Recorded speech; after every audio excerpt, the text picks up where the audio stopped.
What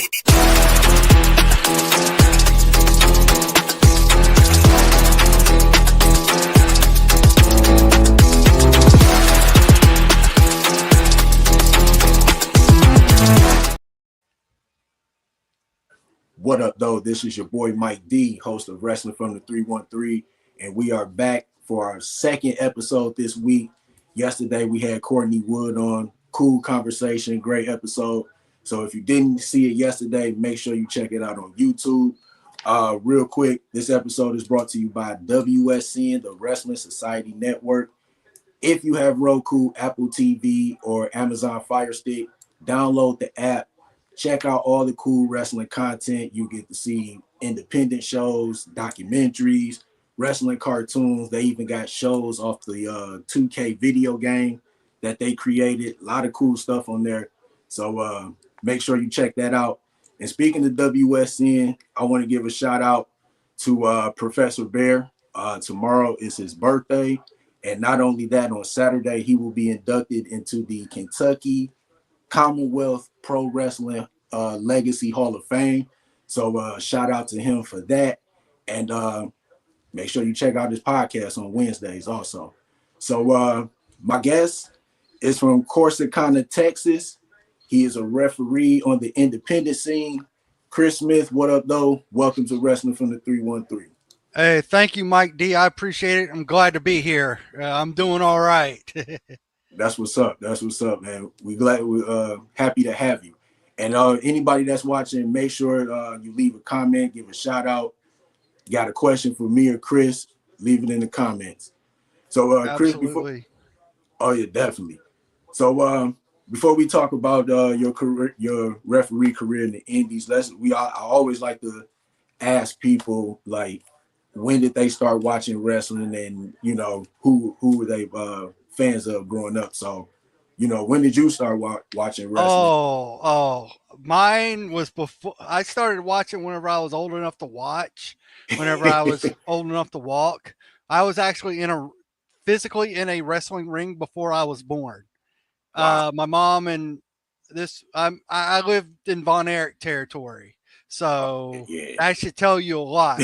My mom was invited up to the ring with a friend of hers, and by the Von Erichs, and she was pregnant with me. And they were, I guess it was like a drawing or something like that. Well, Kabuki was supposed to come out and do something, and they're like, no, we got a pregnant lady in the ring. No. And they had, they had to get Kabuki to the back. But no, I can say I've been in a wrestling ring since I was little. Also, I went to a show in Corsicana with my parents at the time. This was at the Navarro County Youth Expo barn. Okay. And I had wandered off one time. Long story short, there's a wrestler. I don't know if everybody's heard of him, but his name's Iceman King Parsons. I had accidentally wandered off, and I was looking for the restroom, and went to the freaking ran into the dressing room and ran into King Parsons, and he scared the bejesus out of me. And it's like, I was a little kid. I didn't understand. I didn't know. I ran back, found mommy, found my mom, stuff like that. He came out after the show, apologized, everything. Complete class act, complete gentleman. It's just awesome, But I mean, I've been watching this as I was growing up. Some of my favorites. My mom said I was a Cactus Jack fan, Mick Foley. I watched the Von Erichs as well growing up. I was a Hulkamaniac for a little bit, but my teenage years, Stone Cold Steve Austin. Yeah. So, we probably around the same age, because I started watching wrestling like in the probably like early to mid 80s. I think I was like between the age of 3 and 5 years old. And I think probably one of my uncles was watching WrestleMania. That's when you had to go to the video store and rent it. So I could just remember him always watching wrestling. Me and my cousins would be watching it. And then it just, from there, I could just remember Saturday night's main event on Saturday nights. I could remember trying to stay up to watch it, falling asleep, and then when I wake up and be like, damn, I missed it, my dad will have it recorded for me on VCR. So yeah, Saturday night's main event was big for me. And just the shows that used to come on at like 11 o'clock on Saturdays and like 10 a.m. on Sundays. And like when I became a teenager, when Hall and Nash went to WCW and formed the NWO, that's when I really had got into it back into it for real. Because I think I kind of stepped back from wrestling a little bit, especially WWF, because I think it was just the characters. Like everybody was so cartoonish, you know what I'm saying? Yeah, And that's the way it was back then. He was yeah, very cartoonish. yeah. The new generation was cartoonish. Let's call it like it is. And then I think once my family had mom and dad at first got cable, and then I started getting hit to WCW, because WCW didn't come on a lot in Detroit unless it came on at like 1, 2 in the morning. So it was just straight WWF then. But once I got cable and TBS 605 WCW Saturday night, and then they would do the Clash of the Champions on Wednesday. And then once they started competing with WWF and started doing Nitro, that's when I was like, okay, wrestling about to get good again. And then when Hogan turned and joined the NWO, that's when I was like, all right, this is about to be something big. Yeah, I hear you. Mine was a little different. I kind of grew up where I didn't have cable till middle school. I was trying to catch it on the airwaves. We'd get Dallas Fort Worth stations. So when they were airing Superstars over the air, I would catch it here and there. You know, I they used to, like I said, I was in Von Erich country, so they would air it on. They'd air Championship Sports on KTVT channel 11, which is now the CBS affiliate, but back then it was an independent station, and they'd have wrestling on like Saturday nights. Yeah, and I'd watch that, stuff like that. And then off and on, whenever I'd see it, it would be on. Until I moved in with my dad, and I was sixth grade. We had gotten cable. It was wireless cable, but it was still, I still got to watch WCW, WWF, all in the Monday Night Wars. Trust me, I was either flip flopping the channels, or I was watching one and recording the other, so I could go watch both back later. So I'm right there with you. So I kind of did that. And then too, when I started watching WCW, that's when I started getting hit to how wrestlers would leave WWF at the time and then go to WCW or vice versa. I'd be like, damn, Psycho, like Sid Vicious used to be in WWF, and then I think it really like exploded when Hulk Hogan went to WCW. Once he went to WCW, you had Macho Man, Hacksaw Jim Duggan, Yeah, Big Boss Man, Earthquake. They all started head down south, Yeah, as they say. They but all see that. started to head down south, and it was on from there. Yeah, but see, that was kind of good for WWF because they got rid of a lot of those old guys, and they was able to push the guys like Undertaker, Bret Hart, Shawn Michaels, Kevin Nash, Scott Hall, 1-2-3 Kid. So I think in a way it was a good way. It's kind of like in sports where you got to rebuild your roster, you rebuild a roster or whatever, and that's basically what they did. Then WCW fires Stone Cold. They bring in Stone Cold. The Ringmaster character wasn't working as much. No. And then he switched it up and did the Stone Cold Steve Austin character, and everything just I got Stone Cold. He's my GOAT when it comes to pro wrestling. I think that he doesn't have the championships, or he might not have the classic matches as maybe like a Ric Flair or Undertaker, but his impact, a lot of people don't know, he saved WWF from going out of business.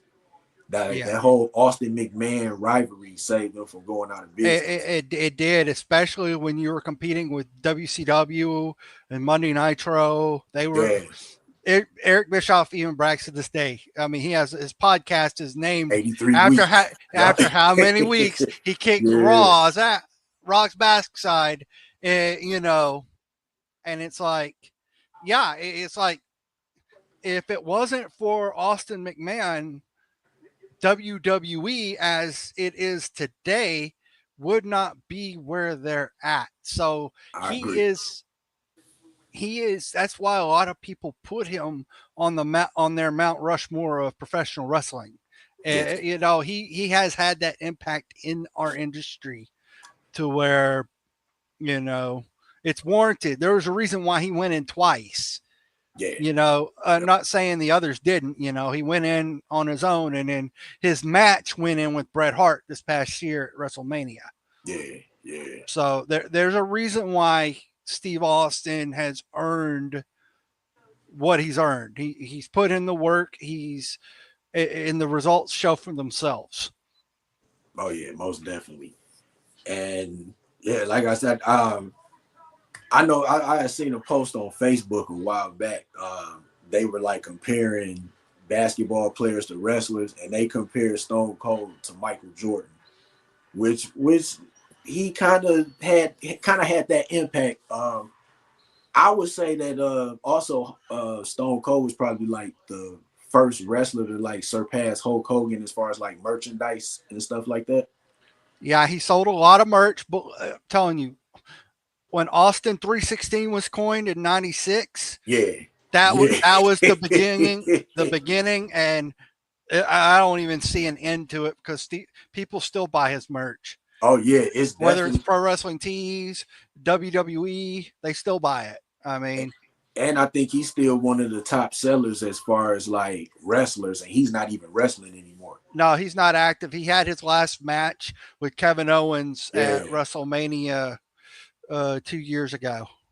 yeah, yeah. I'm like, I was shocked when they announced that too. He's going to come back. I'm like, if he's coming back, they're not just pushing anything. They're pushing a match. I'm sorry, I got my cat here. She's Oh, it's cool. yeah.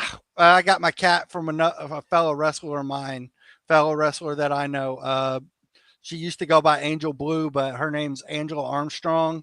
She's Okay. currently out because her and her fiance are expecting a child. I did, you know, Oh, they'd okay. already announced it, everything, but no, she had gave me that cat. Her name's Nala. They used to Oh, call her Princess. okay. So yeah, Princess wanted to kind of make an appearance on the show. So I'm sorry, All right. Shout out to Princess. Princess Nala. Princess Nala. That's what's up. So let's talk about your referee career in the independent. So how did you first get started as a referee on the independents, and what inspired you to go that route instead of becoming a wrestler? I was in the Army. I was stationed in Fort Carson, Colorado back in 2010. I met up. There was a promotion running at the time. It was known then as Asylum Championship Wrestling. It hasn't been active for years, even though the promoter changed the name of it. I went to go watch some wrestling. You know, I got to see Dr. Death, Steve Williams' last match in the United States. It was with that promotion. I got to meet Dawn Marie at that show. She was at the time promoting her deal. She was trying to create an organization to kind of help wrestlers. I mean, I saw the good in it, but at the same time, there was a lot of bad that came out of it too. Mm, There's a lot of backroom stuff. I mean, I don't get into that stuff, but long story short, a buddy of mine was. This is kind of how I got in the Army. A buddy of mine was wanting to know about the school because they ran a wrestling school. The the promoter did.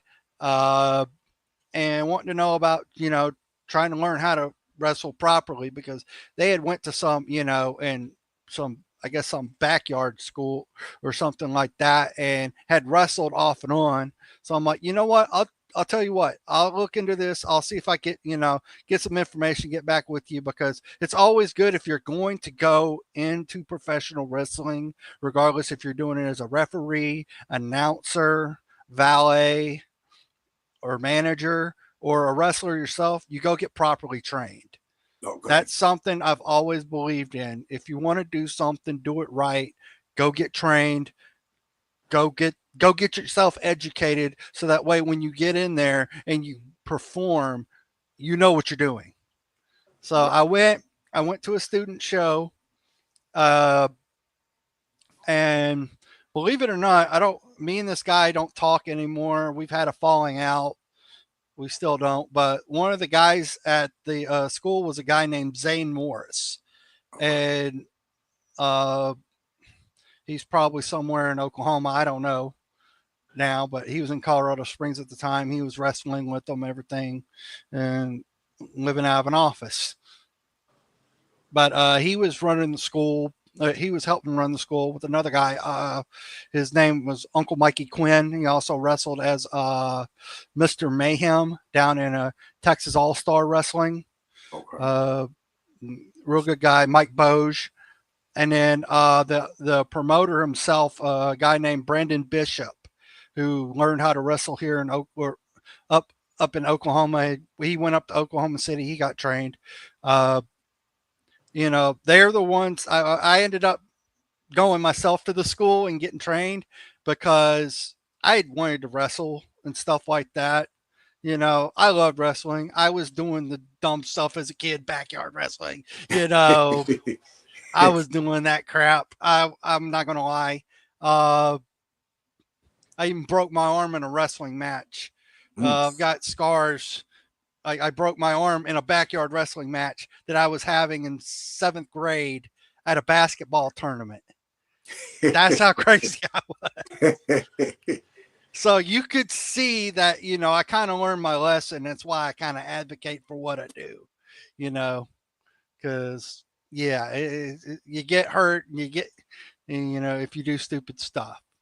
So it's best to be educated. But no, I went in January 2010. I learned a lot. And I officially started like working matches outside of this, like I don't want to say outside of the school, but like on main shows about April of that year. So I went from training in January to working shows in April, and it just went from there. And I was in Colorado Springs until 2012. And then I had to go to Korea for a year. I had to go sit in Korea for a year. And then I came back, moved to Oklahoma, to a place, Lawton, Oklahoma. Fort Sill is the military base there. Okay. And there was a promotion there, Impact Zone Wrestling, IZW.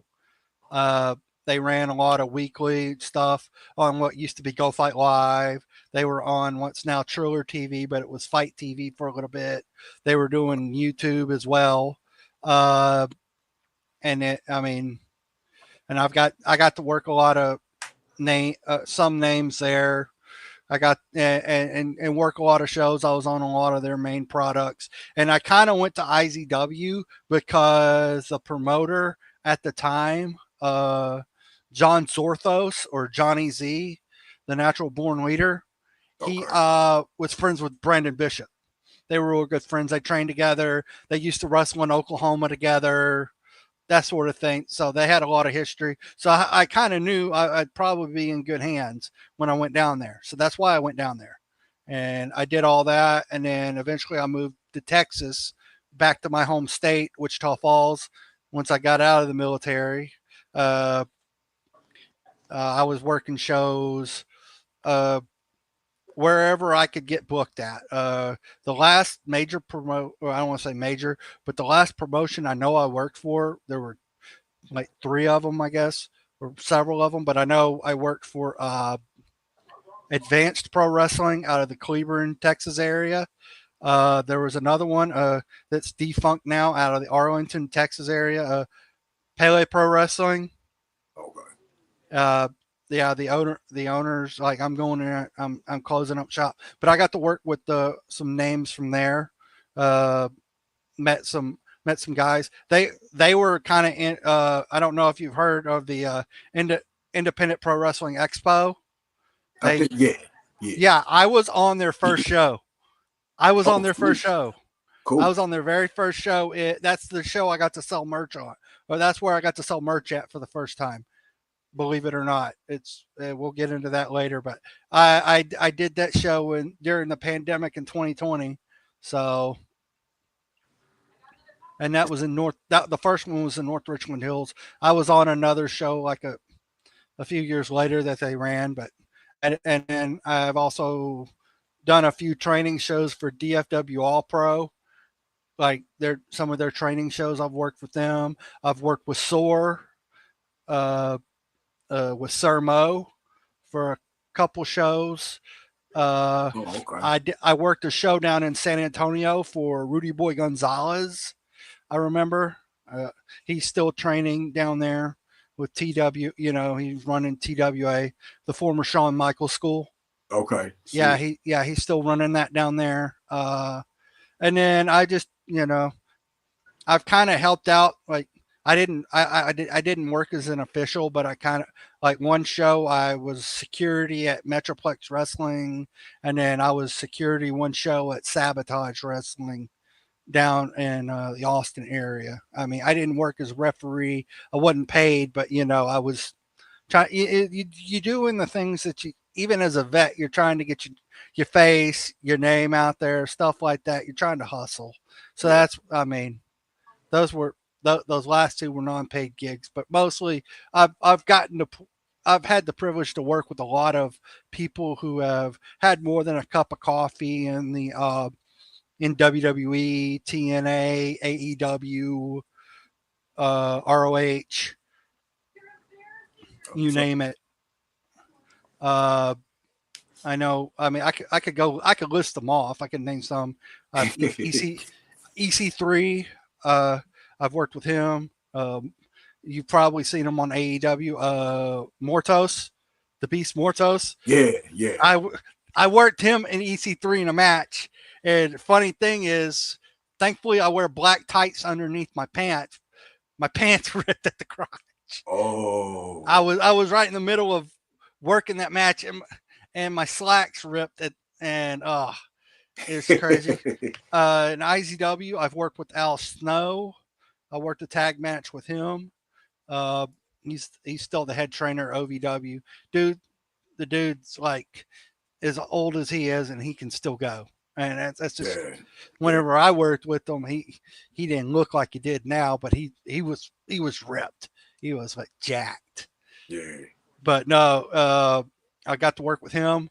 I got to work on a show with MVP. I didn't work with him. So another referee worked the match he was in, but I worked on the same show as MVP. Shook my hand once, and yeah, you know, that sort of thing. Good dude. Good dude. Man, I've worked with Matt Seidel. Oh, okay. I've worked That's with him. Evan Bourne, right? Mm-hmm. Okay. I've worked with him in a match. I worked with Martin Casals a lot in Colorado. Okay. If you watch Lucha Underground, he was Marty Martinez, the Moth. Okay. If you remember him, yeah, him and I've known him a lot. There's some guys that have been in NXT that I've worked with a lot. I don't know if you ever heard of Ryzen. Rob Ryzen. The name, was he ever on the NXT? Like, yeah, he would habitually lose on NXT. Okay. Yeah, okay. he was on NXT. He was on AEW as well here recently. Okay, because the name sounds familiar. Yeah, AEW would bring him in as well. Also, he'd be on Being the Elite. I don't know if you watched any Being the Elite where it was him, Vicky, and I'm trying to think of their name. Nyla Rose. Okay. In the skits where they were his nuns, his sisters, and he was the Reverend of Sin. Yeah, that Ryzen. That's the one I know him from. It's Crander Q. Oh yeah, he left a comment. Shout out to Crander Q. friends of the square circle. Make sure you check. Yeah. Check him out too. I'm supposed to be on there with him sometime. We had to reschedule. I've worked with Ryzen. Man. Like a lot of people I know, I've had a cup of coffee. I did a Master Lock challenge with Chris Masters. Him and Red Velvet's boyfriend, Chandler Hopkins. Okay. Yeah. All right. I know Chandler. Chandler's a pretty cool dude. I've worked with him. Believe it or not, Metroplex Wrestling, I took them to like a theme night that they had worked. And the theme night for that night was Mighty Morphin Power Rangers. Or MPX Power Rangers, where they came up with their own story and they would, whatnot. And I took a picture with Chandler back in 2020. This was at that first Independent Wrestling Expo show. He was the Red Ranger for the MPX Power Rangers show. Who's my favorite? Dude, I'm a Red Ranger. I cosplay as a Red Ranger. Grander Q. Hey, I think my favorite Power Ranger was the Green and the White Ranger because he had. Oh, I loved him. Believe it or not, I've met him. I have met him. Jason David Frank. Yes, I've met him on three occasions. Awesome dude. Yeah, he seemed like he was a cool dude, man. He was very cool. I'm glad I got to meet him.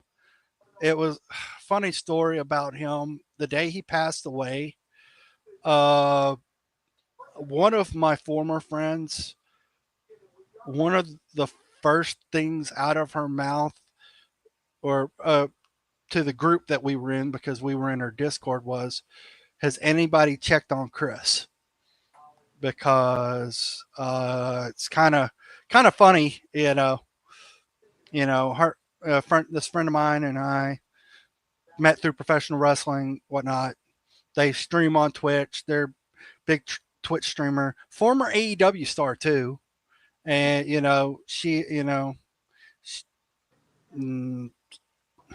blue all day. Yeah, I'm seeing the comments too. Yeah, I got. But no, that was her favorite Ranger too. She was a big Tommy Oliver fan. I think the second MPX Power Ranger show that they did, the first one she was the Pink Ranger. The second one, she came back as the White Ranger. They, instead of the Green Ranger becoming the White Ranger, the Pink Ranger became the White Ranger. So they kind of changed things up. That's what's up. But yeah,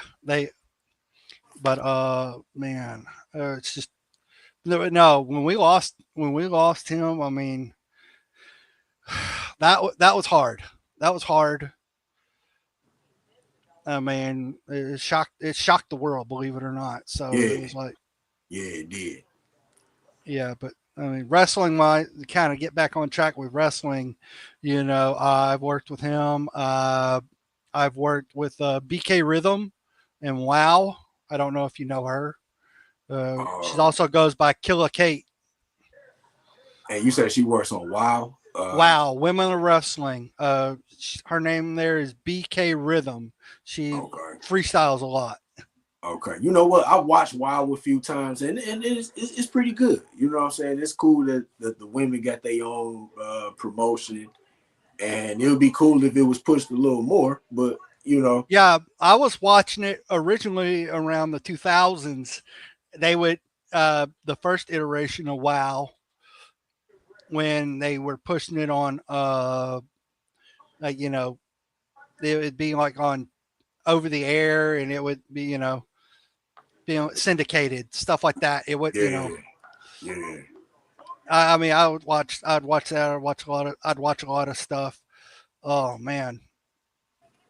But no, I've had a lot of, last stuff, like I haven't been able to work a match in like a couple of years, but I've been open for bookings. But I've had a lot, there are so many people I've worked. worked with in the ring and been able to call their matches. And I've shook hands with some of them backstage, met them. Like I've met that first independent wrestling expo.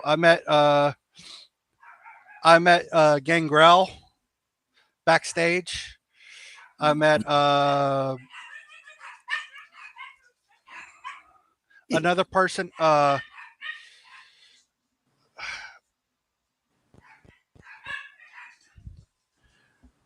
met I'm trying to think. Lexus King. Yes, I met Lexus King. Brian Cage as well. I didn't. Those guys didn't get to work. Uh, hold on. Yeah, I apologize. Oh, it's cool. It's no problem. No problem. Real quick, Yeah, one. I gotta let somebody in the back door. Just, I mean, if you want, go ahead. Just, I don't know if you do commercials or not. I gotta let somebody in the back door. I Oh yeah, apologize. yeah. Just go ahead. I keep talking. Go ahead. All right. Want to give a shout out to Sisterhood of the Square Circle, saying hi, and yeah, check out Wrestling from the 313 if you are watching. We appreciate it. Make sure you leave some comments. Got any questions? Leave some questions.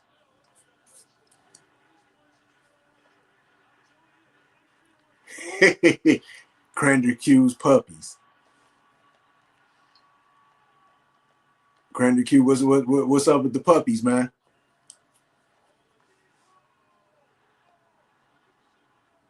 Appreciate it.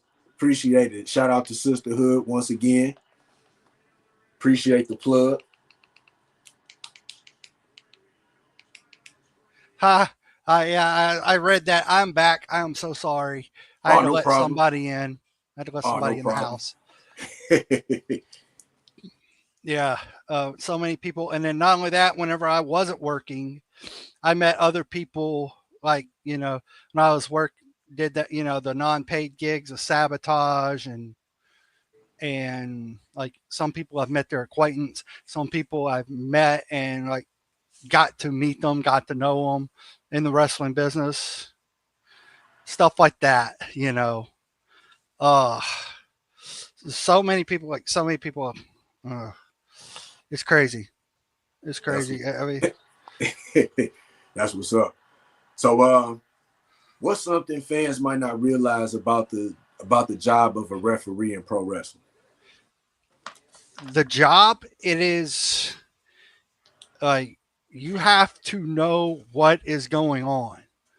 We are the impartial third man in the ring, Yeah. but you have to, like, and I don't know if everybody notices this. AEW, WWE, TNA, those guys, they're plugged into the back, they're listening, they're they're getting instruction and stuff. But not only do they have to listen to that, they have to, like, the wrestlers may communicate something to them. They also have to listen to the crowd too and work off cues. You know, as far as you know, maybe we should do this instead of that or stuff like that. You get to have a little bit of input in the match and things like, but ultimately that voice in your ear, they're the ones telling you, what needs to happen, but you're being, you have to be on your toes. You can't. I've had an issue, and this is with Zane Morris, believe it or not. Oh, do refs take counting classes for a chance? Asking for a friend. If you did not graduate high school at the minimum, Crander Q, then you have problems. I have a bachelor's degree from Midwestern State University, so I know I can count. That's something that I don't think is said. Oh, he goes again. I think So, I've told Crander Q that too. Now it's you've got to know what's going on. You've got to, and not only that, you got to take care of the wrestlers. Yeah. You got to take care of the wrestlers, because even nowadays you see a lot of the insane spots that they do, and a lot of the moves like off the top, or they'll vault over the top rope, and the crazy stuff. You got to check on them, make sure they're safe, make sure they're taken care of, because at the end of the day, you're not trying to take away someone's ability to make money. We're all, the goal is to make sure that everybody eats. Definitely. Everybody eats, everybody benefits. And not only that, you don't want, especially if they're a big draw, you want them to be able to continue drawing money, because that's going to help you in the long run. You're going to bring put butts in seats. People are going to want to see the product. They're going to want, so as a referee, your job is to, in a way, protect the product, as well as protect the wrestlers. But mainly you're entrusted with a lot as a referee, and you have to go in there with the mentality of, treat this as legitimate as possible.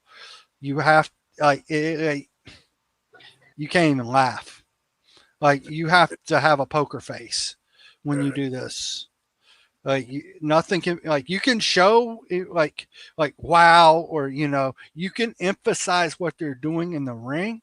Yeah. But you can't. But other than that, you got, like, you don't see an MLB umpire smile whenever a coach is in their face, jaw jacking because they messed up a call. Hey Rick, how you doing? Shout out to Rick. Appreciate you stopping by, leaving a comment. Shout out to Pro Wrestling Wire. Make sure you follow them on Facebook and check out their website. They got some cool articles on their website as well. Yeah, it's it's a job in and of itself. Usually that's why WWE, when they go looking for referees, they won't pull referees off the independent circuit. They will pull wrestlers, because wrestlers are very attentive. They're very detail oriented whenever it comes to what needs to happen in a match. Like, that's why, I don't know if you heard, or you noticed, like, one of the wrestlers for WWE, Jessica Carr. Yeah. She was a wrestler. Yeah. The WWE originally, when they wanted to sign Thunder Rosa, they wanted Thunder Rosa to be a referee. Wow. Yeah. That I didn't know. Nope, she wasn't having it. She didn't want to be a referee. And I know Thunder Rosa. And that's even back in the day. Teddy Long used to be a referee. He was a manager and a referee. Yep. Yeah. As well as the on-screen general manager or authority figure. Yep. Because it's crazy, because I remember him when he was the manager of Doom back in WCW. Mm-hmm. And then when he came to WWF, I think he started off as a ref. And then that's when he became a manager for Rodney Mack and Jazz. And that's he was a manager, I think, before that too. But I think so. They slid him in as he was as a referee. He was versatile. He could do many things. Believe it or not, I've been a manager too. I've been a manager, but I did it under a mask. We had this thing in IZW where there was this entity named Total Darkness, and he was just in a black morph suit. I only did it once. So we had another guy go out there and do it too. But I was a manager for a guy named the Convict. He was a masked wrestler as well, wore an orange jumpsuit. And I, believe it or not, I've been, I've had to do the manager thing. I've had to get bumped as a manager. Like, I've had to take a choke slam as a manager.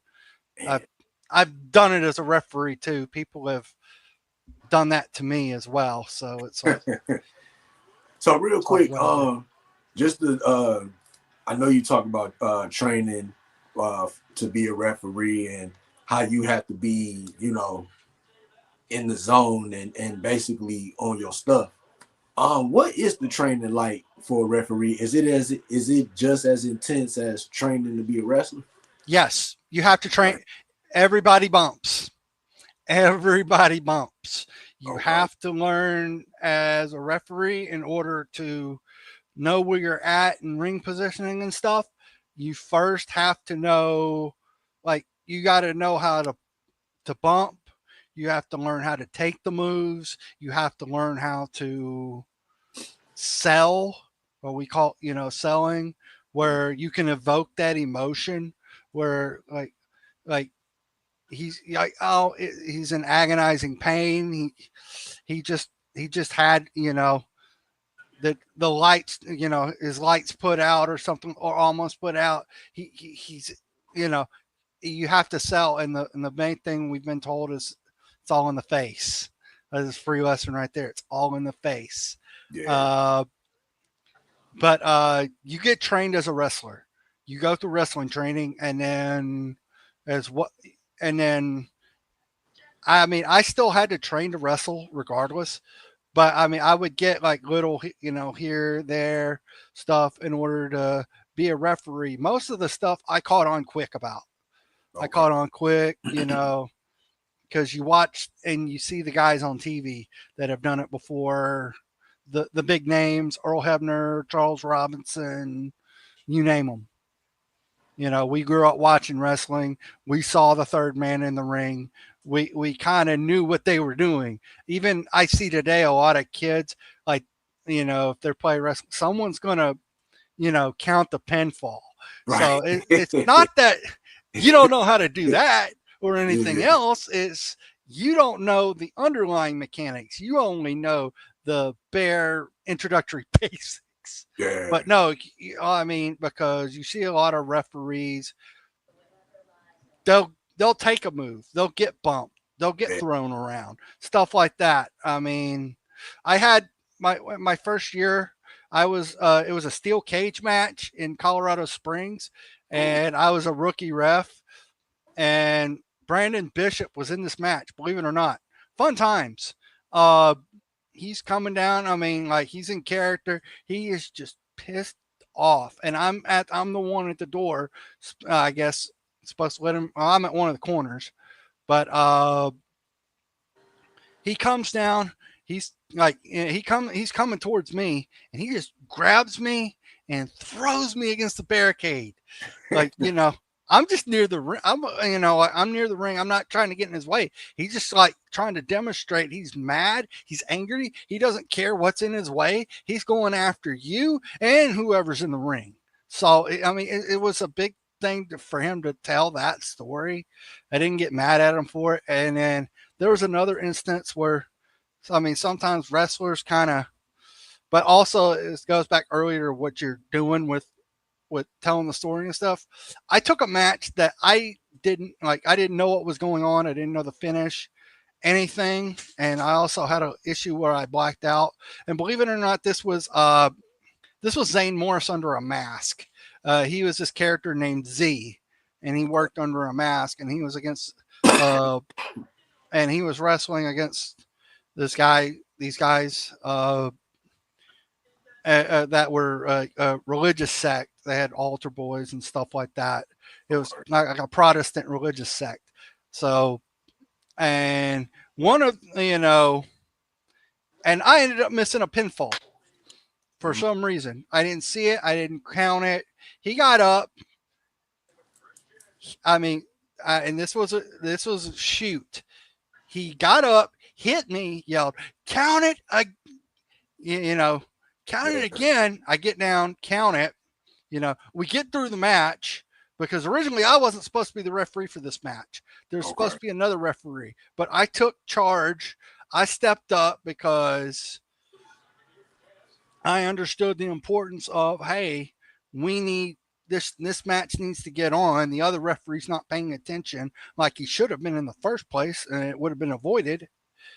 We get to the back after the match. Zane beelines for me, puts me in a headlock. I don't know if I can't remember if he started punching me or not, but he had me in a shoot headlock and he was dragging me and yelling at me, and everybody had to pull him off of me. And I mean, to be fair, he was trained with the old school stuff like that. I was kind of new school at the time, so I'm not mad at him for it. But at the same time, it was one of those things where Bishop and Uncle Mikey had to talk to him, because Uncle Mikey was one of the head guys back there that was, and had to talk to him and say, hey man, he was trying to help us out. Your referee that was in this match didn't get out there like he should have. And he stepped up. So yeah, he's green. He's going to mess up. We got him. We'll take care of him. We'll coach him up, make sure he's good. But what you did was uncalled for. Yeah. So and it's one of those things.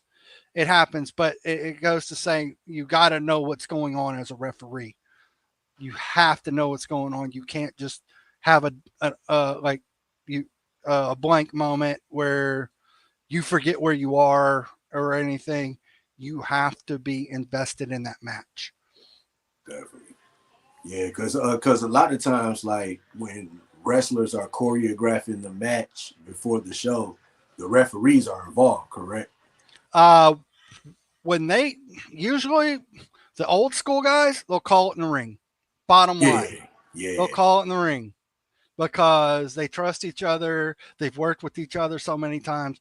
But other people, they like to go through it in the back. They'll still call it in the ring, but they want to make sure that everything goes crisp and everything like that. And we're usually there. We're making sure, hey, this is what's supposed to go on. Like, stuff like that. Yeah. I mean, it's stuff of that nature. We're usually back there. We will talk with the wrestlers, make sure, that they're taken care of. And if they have anything, like if we get bumped, we have to know. We have to know, hey, this is your spot. You got to be at this place, this time. You're taking this move. Like in IZW once, I took a splash off the top rope from a wrestler named Double D. Then it is the definition of definition. Also, he was a leader of the force. He hasn't wrestled in a while, but he's his last gimmick was he was kind of a narcissist. He was very skinny, but very fit too. He was a fit skinny, but no, I took a splash from him. It looked great, stuff like that. Like even as a manager, I had to know where I needed to be, stuff like that. So I could take, I could take, movement, stuff like that. Also, trying to think. This was in ACW. I had a spot where it was a hardcore match. Sweet Johnny Zudo, who streams over on Twitch as Jonzo from the channel Punch Lasers. He was in a hardcore match against the insatiable Johnny Crash, who wrestles in Colorado for Primos. Okay. And I took a splash from him in the corner, and not only did I sell that during the match, but yet I had to go back out there for another match, which I shouldn't have gone and been able to do. Like they're thinking, oh, you should have recovered that. No, I got splashed by a freaking 450-pound dude. Right. I know your stomach was hurting for days. No, I was selling to the end of the show. I promise you. Oh, okay. No, it's like it's similar to Bronson Reed with the tsunami, but he's running at you and you're in the corner. Oh, okay. Yeah, I was in the corner and he hit the splash on me, in the corner by accident because Johnny pulled me into the way. It was meant for Johnny. Yeah, I hold that against John Zonell. Not really, but he pulled me into the way, and I ate the splash, and yeah. But I mean, as a referee, you have to be attentive. You have to know what's going on. Like uh, I was working a match with Ace Austin at that same expo show, and I had to be I had to have my attention pulled away by his manager, so Ace Austin could cheat and get the win. Okay. And I didn't see it. I didn't see I didn't see the gimmick he used to get over the match. I think it was like a cane or something, like a metal cane or something. But he used it and got over. But I didn't see him, and that's the attention to detail I'm talking about. If you know you're not supposed to see something, you need to make sure that you do what you're supposed to do. Like I stayed with that guy. I made sure until it was time to turn around. Hey, it's that type of stuff whenever it comes to training and stuff that you learn through matches. Like that's why there's a lot of training shows, a lot of training matches, because wrestlers and referees are getting trained to do this, and they're learning. They're learning how to take those bumps, how to be in those positions. So that way, when they move up and I start to get on them from like WWE, AEW, TNA, MLW, that, or even New Japan, that they're being seen and they're like, performing at a high level because they've had plenty of repetitions doing it before. It's like with sports. Football, you practice at it, right? Yeah. To get good. Basketball, baseball, you practice at it to get better. That same thing with pro wrestling. You have to it's repetition, repetition, repetition. You have to go out, you have to get reps, you have to put work in, whether you're wrestler, referee, announcer, manager, even the guys backstage running everything have to know how everything is, because even you've seen I'm pretty sure you've seen Botchamania, right? Oh, Botchamania. Well, Botchamania, Matthew. Matthew. He's from Great Britain. He'll go and just do a clip show of every time that a mistake happens in the ring, whether it was something that was unintended, where it doesn't look right in wrestling, or where, say, they mess up someone's name, or like there was a segment where it says you talk too much, where you could hear the wrestlers calling spots in the ring. Wow. Yeah, it sounds familiar. I'm gonna have to check that out. Botchamania. There was so much. He'd have spots like "Send for the Man," where it used to be Randy Savage running through, and it was from Nitro, where the girls were smiling when they shouldn't have been, when he was being serious. Yeah. And then also that changed to Becky Lynch whenever she became the man. They decided to send for the man. And then they would show spots from indie shows where they messed up too that were sent in. They have weird endings. He'd use like Iron Sheik, Dusty Rhodes. He got a bicycle. For like ending, like they would come up with so many endings and stuff. It's funny and hilarious, but at the same time, it kind of shines a light on those. So that means as a wrestler or referee, that means that much more. You have to be on your game. And even like I said, the guys running the video, like you see the little the bug where the names come up and stuff. Yeah. Sometimes that's been on Botchamania. The announcers, if you're doing play-by-play or color, you have to be on your game. You can't call this wrestler that wrestler. Yeah. Or, you can't get your stuff confused. Yeah. It's all up, that's why, especially when you're live, you can't have that issue. You can't have that issue at all. Yeah, You've got to take care. You've got to be on point, be on your stuff. definitely. That's what's up. And you've had a pretty good career so far as a referee, man. Like you've seen it all. Like you got a lot of experience, and it seems like you enjoy what you've been doing. Oh, I love it. I love it. Anytime that I'm able to step between those ropes, it's it's almost like being the drummer at a concert. You've got the best seat in the house, you know. But also like the drummer, you're a part of the show. Yeah, So that's where back you can't lose focus. You gotta stay focused. But right. no, it's I love it. It's there's nothing like it in the world.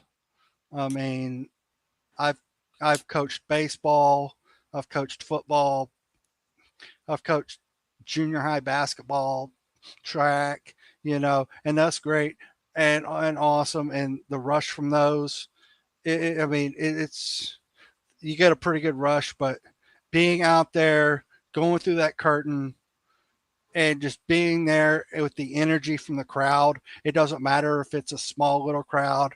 Like I've been fortunate to be on a big stage, but you know, I was kind of hoping there would have been a lot more people, but COVID happened, but we could have had a lot more people and a lot more eyes on. Oh man, I love it. I don't. I mean, I don't regret anything. I just wish I could do it more. I'm available for bookings. Hey, he's available for booking. So any promotions that's watching, anybody that no promoters, hey, hit him up and tell him, hey, Chris Smith, he want to be a referee. Give him, shoot a message to his inbox or something, and let's get something worked out Absolutely, for him. absolutely. I'd love to get back in the ring again. It's like I said, it's been a while. I was supposed to be on a show it was an outdoor show, but it got canceled because of the weather. But it happens. It happens when you try to run outdoor shows. Oh, Definitely. So let's talk about this weekend. It's a real big weekend in wrestling. I think we got it is. 3 or 4 PLEs, pay-per-views, whatever you want to call them. And then we got Saturday night's main event. So which one are you planning to watch if you not watching all of them? And like what match or matches are you excited to see? I'm gonna end up watching Saturday night's main event. I could watch Great American Bash if I wanted to. I have Peacock. I won't be watching All in Texas, even though it's in my in my backyard, kind of, sort of. Yeah. I'm a Texas Rangers fan. It's in our home. It's in our home yard. It's one of those things where, you got to kind of balance priorities, and if you can watch wrestling where you don't have to pay for it, you watch it, right? Yeah. If it's on free TV, so that's a kind of encouraging thing for me. The guys and gals I know, or I've met some of them that work for AEW or ROH. They're going to go down out there. They're going to tear the house down. They're going to have fun. And personally, I don't wish AEW any bad luck. I just wish they would have done some things differently and handled some things differently. That same friend that we talked about earlier with Jason David Frank, she worked for AEW. Oh, she had dual contracts with AEW, and TK wouldn't work her a whole lot as a wrestler. She had to do a lot of backstage, and she was on BTE as well. Oh, okay. I don't know if you can see her right other way, right there. Okay. Right there. Yep, that's her. That's her. You may be able to recognize her. There's my finger. You may be able to recognize her from the partial photo. That's the librarian, Leva Bates. Her and I used to be good friends. Oh, she used to be in NXT. Yep, she was Blue Pants. Blue Pants. Yeah, yeah. She was Blue Pants. She was also the one who pepper sprayed Hogan and Sting in TNA. Oh, Aces and Eights. Yes. wow. That's Yep. great. Hey, I like Aces and Eights. It was crazy that it ended up being Bully Ray as like one of the leader or something like that. But I like that group. It also kind of makes sense that she was in Aces and Eights because she was trained by Bully and Devon. Oh, okay. Yeah, that makes sense. Yeah. So she was probably just doing good in their school, and they just gave her an opportunity. Well, I mean, she was early in her career too. I was in Korea when she did it. Okay. Sweet. Yeah, I think so I know you said Saturday night's main event. What do you think about the Goldberg and Gunther match? If it's a way for Goldberg to go out on his shield, I mean, dude's had an awesome career. He was my uncle's favorite wrestler. I watched him in WCW a lot. I like Goldberg. It was always the comparison Goldberg versus Austin. When Goldberg got big, like he got big because the fans wanted to see him. I mean, the fans pushed him. It wasn't Bischoff. It wasn't the machine. It was the fans. They truly got behind Goldberg and made him what he is today. So, I mean, yeah, given the issues, he had to there were some issues. I mean, he was trained to wrestle by the power plant, stuff like that. He put in the work. But, I mean, I don't know. The only person probably not happy to see him is Bret Hart. No, I'm kidding. Right. And I've met Bret Hart. He once told me my kid whined worse than Shawn Michaels at WrestleMania. I met him the same time I met JDF for the first time. It was at the same con in Dallas. Oh, okay. Long story short, my kid was dressed up as the Pink Ranger, and my kid was awesome with JDF, but for some reason she didn't want to go meet Bret.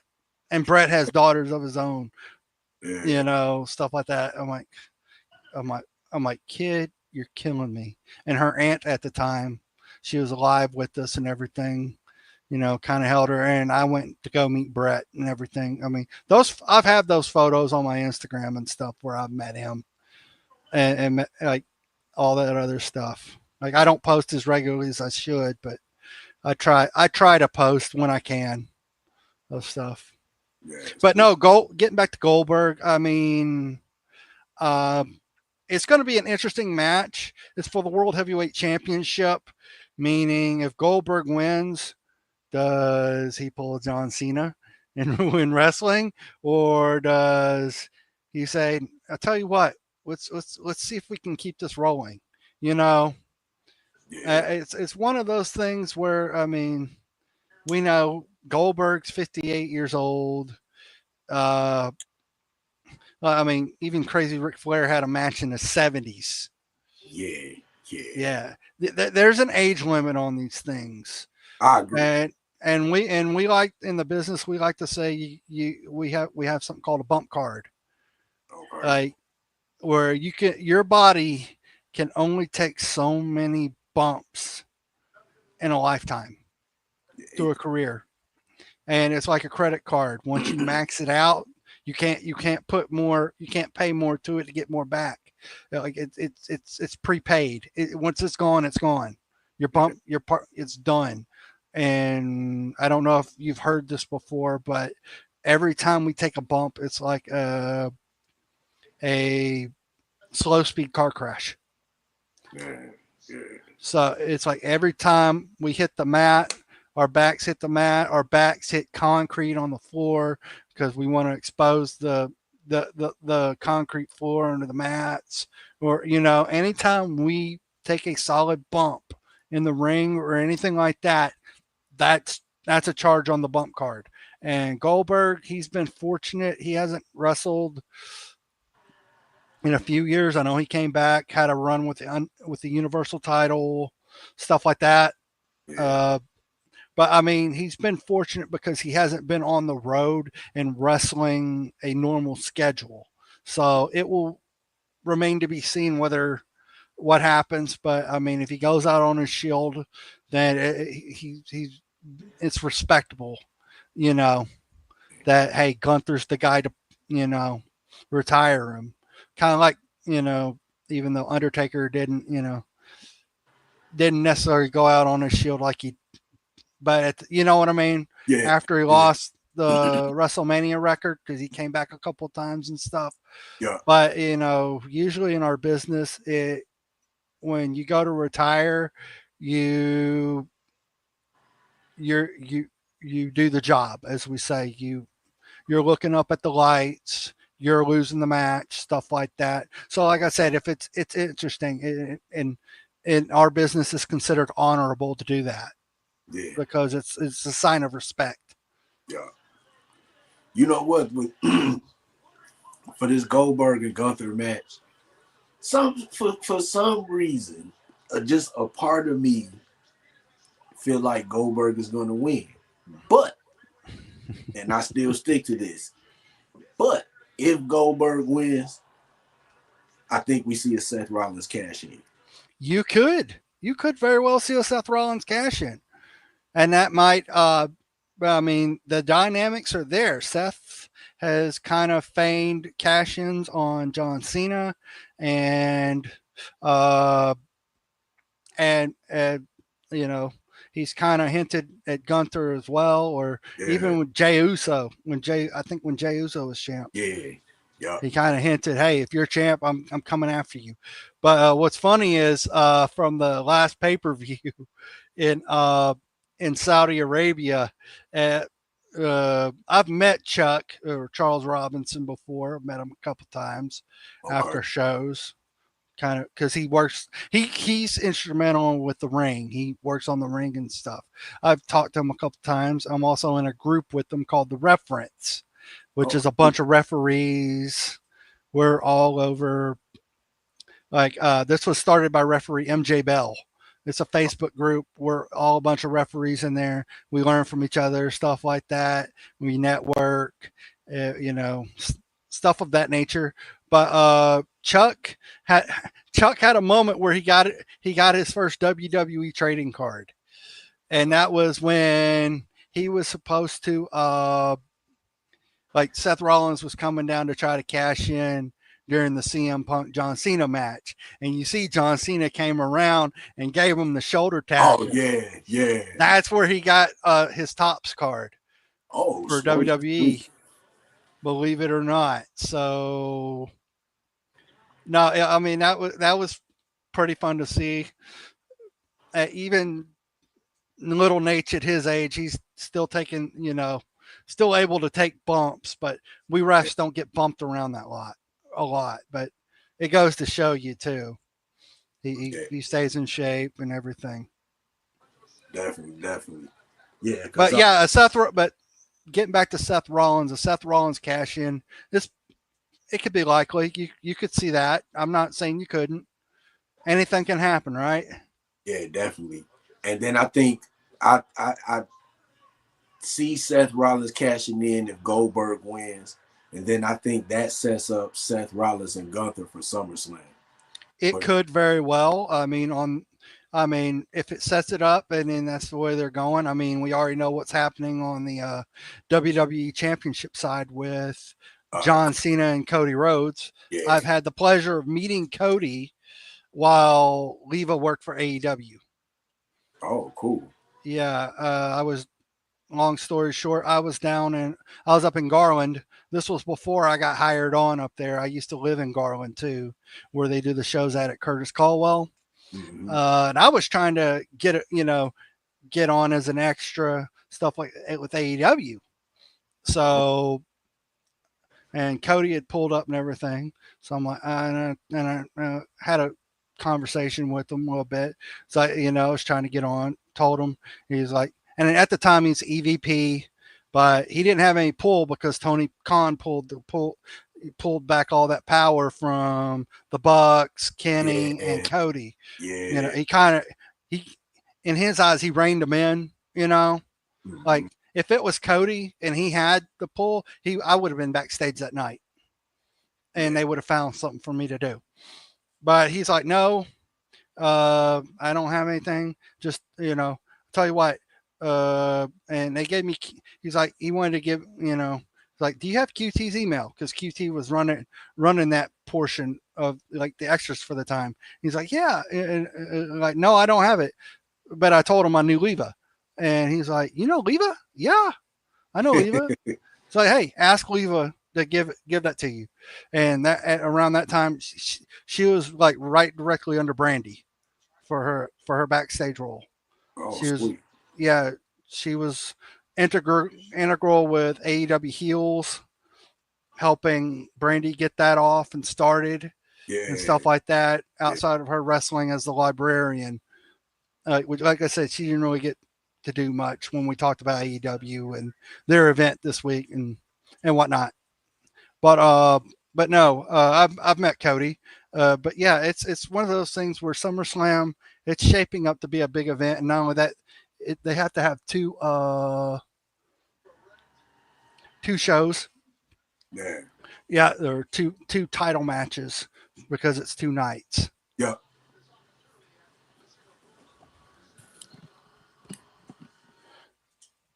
Yeah, I've got my fellow streamer roommate over here telling me I need to wrap it up because they're about to go live on Twitch. Oh, okay. Okay. Yeah, they're about to go live on Twitch. I know I can go talking for days and days and days, but they're trying to do a Warzone Wednesday with Call of Duty. So if you want to catch them over there, they're at twitch.tv/transgamerlive. Sweet. Thought I'd give them a cheap plug. That's what's up. So, real quick, got a question. So what are your long-term goals in the wrestling business, and what major promotion would you like to work for someday? Oh man, I would love to work. I mean, I'm at the age where I don't think I'd get to work for WWE or AEW, or because I've been in for that long, but I feel like I'm aging. Like as a referee, I'm aging out. It's a young man's game. Okay. And I would rather personally try to help others reach their dreams, and that may be working with a promotion backstage or starting a promotion myself and like another wrestler or something like that, and giving those guys and gals a platform to hone their craft and learn the business and stuff like that. It wouldn't be like training, but I wouldn't run a school, but it would, be like a promotion, stuff like that. I mean, I throw stuff like that around my head a lot. I mean, don't quote me on it, but I've had it cross my mind where I want to start my own little wrestling company. Hey, you know what? If it's crossing your mind, it's crossing your mind for a reason. You should try to pursue it. Yeah, it's one of those things. I mean, I'm talking to people. I'm talking to people trying to, because I don't think I can't do it by myself. I'm not. Definitely. Yeah, but I'm talking to people. Yeah, definitely stay on that, man. You never know what will happen in the next couple of years, Oh yeah. So, Chris, I appreciate you coming on. It was definitely a blast talking wrestling with you, hearing about your experience as a ref. Before we get out of here, do you want to give out any shout outs, last words, where people can find you? Oh yeah, definitely. Like I'm on X, Twitter. It's at Coach Smith 8704. Same handle on Instagram as well. Facebook, it's Ref Chris. I believe it's at Ref Chris Smith. I think it's Referee Chris Smith. Yeah. Look up Referee Chris Smith, but the URL is Ref Chris Smith. Also, I'm on Blue Sky, Coach Smith 8704 at bsky.social.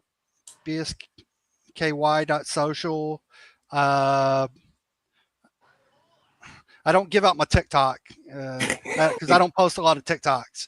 Okay. It's just, if it's random, it's weird, I have it. But I mean, usually I'll repost that stuff to Instagram or or Facebook. And then I have a Pro Wrestling Tees. It's a prowrestlingtees.com/Ref Chris Smith, I do believe.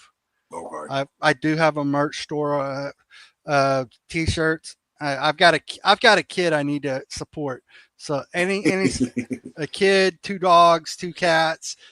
I got to be able to have some, way to take care of her and everything. Definitely do that. I don't stream anymore. I do have a Twitch. It's at a Ref Chris show. I mean, you'll see me like I may hop on a Transgamer live stream because I'm a mod there. I may hop on that. I'll tell you what. I'll give my former friend a cheap plug. Even though we're not talking, go check her out. She streams at twitch.tv/wrestlingleva. Okay. Give her some love too. Tell her I sent you. Don't tell tell her you come in peace too. It's always good to know, even if somebody's falling out with you, that you're not trying to, start crap or anything like that. You're just trying to be, be a good person. And that's all it is. Sometimes you're just trying to be a good person. But yeah, those are all my socials. Definitely want to thank you for having me on tonight. I know it's kind of love to come back sometime. Anytime, just let me know. Definitely. And once again, Chris, thanks. Want to thank everybody who watched the podcast, the live stream on either YouTube, Facebook, or Twitch. Check out Wrestling from the 313 on Facebook, Instagram, TikTok, X/Twitter. Sometimes you'll see me on there. Definitely subscribe to YouTube. We are getting close to 6,500 subscribers, over 3 million views. So let's keep it rolling. We're trying to get to 10,000 by the end of the year. Hopefully we can do that. And just keep watching Wrestling from the 313. And like I always like to end my shows, support wrestling podcasters and support independent wrestling. We all out here on the grind trying to make it out here in this pro wrestling industry. So just make sure you support us, show us love, and let's just keep it all love. You know what I'm saying? Let's just get all the negativity out. And real quick, also want to say thoughts and prayers to everybody in Texas, the flash flood.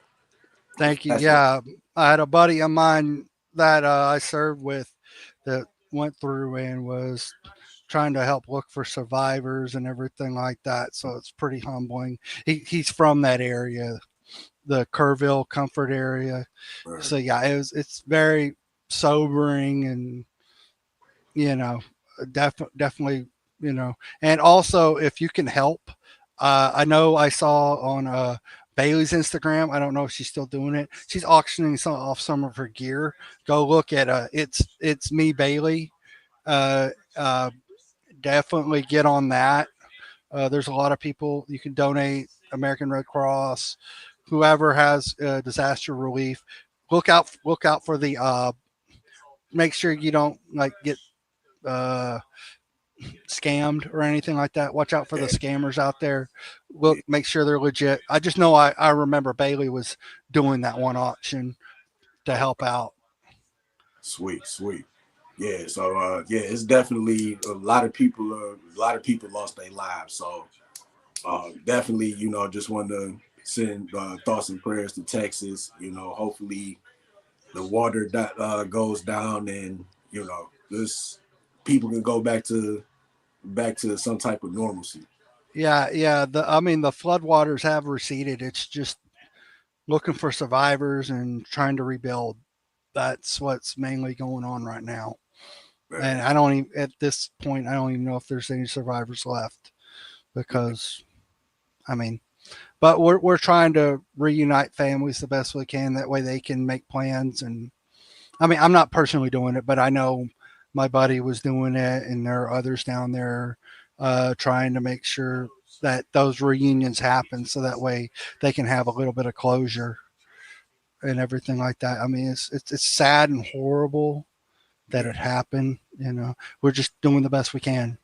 Try not to politicize it either. You know, you really can't politicize these things. Definitely. So once again, Chris, I thank you for coming on. I appreciate it. And this is Wrestling from the 313. I'm your host, Mike D. We'll be back next week with 2 episodes. And catch you soon. Peace.